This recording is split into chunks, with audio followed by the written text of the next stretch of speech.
ఓ నటి. ఇతని ఫ్రెండ్ ఆమె కోసం ఏకంగా 3 కోట్లతో ఇల్లు నిర్మించి ఇచ్చాడు. బహుమతిగా 22 లక్షల విలువ చేసే అక్వేరియం కొనించాడు. వామ్మో, ఆమె అంటే ఇతనికి ఎంత ప్రేమో అనుకుంటున్నారా? ప్రేమ ఉన్నది నిజమే, కానీ అతనిచ్చిన గిఫ్ట్లు మాత్రం దొంగ సొమ్ము. చోరీలు చేస్తూ అప్పనంగా సంపాదించిన సొమ్ముతో తనకు పరిచయమైన ఓ సినీ నటికి ఇచ్చాడు. అంతేకాదు, అంత విలాసవంతమైన ఇంటికి మరింత అందాన్ని తెచ్చిపెట్టేందుకు మరిన్ని బహుమతులను సమకూర్చాడు. తాజాగా ఓ కేసులో దొరికిన నిందితుడు విచారణలో చెప్పిన విషయాలు విని పోలీసులకు మతిపోయినంత పనైంది. బెంగళూరు పోలీసుల కథనం ప్రకారం మహారాష్ట్రలోని సోలాపూర్కు చెందిన పంచాక్షరి స్వామి చిన్నప్పటి నుంచే చోరీలకు అలవాటు పడ్డాడు. 2009 నాటికి ఘరానా దొంగగా మారి కోట్ల రూపాయలను సంపాదించాడు. 2014 నుంచి 2015 సమయంలో ప్రముఖ సినీ నటితో స్వామీజీకి పరిచయం అయింది. ఆమె కోసం కోట్లు ఖర్చు చేశాడు.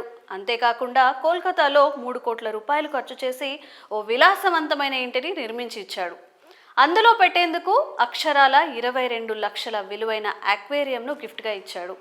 ఈ క్రమంలో 2016లో ఓ చోరీ కేసులో గుజరాత్ పోలీసులు స్వామిని అరెస్ట్ చేశారు. ఆ కేసులో 6 ఏళ్ల జైలు శిక్ష అనుభవించి బయటికి వచ్చాడు. గత ఏడాది బెంగళూరుకు మకాం మార్చి తిరిగి దొంగతనాలు మొదలుపెట్టాడు. జనవరి 9న మడివాలా ప్రాంతంలో చోరీ చేశాడు.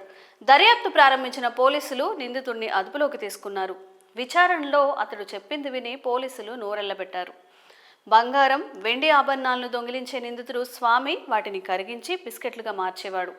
అతడి నుంచి ఇప్పటి వరకు 181 గ్రాముల బంగారం, 333 గ్రాముల వెండి, పలు రకాల పరికరాలను కూడా స్వాధీనం చేసుకున్నారు.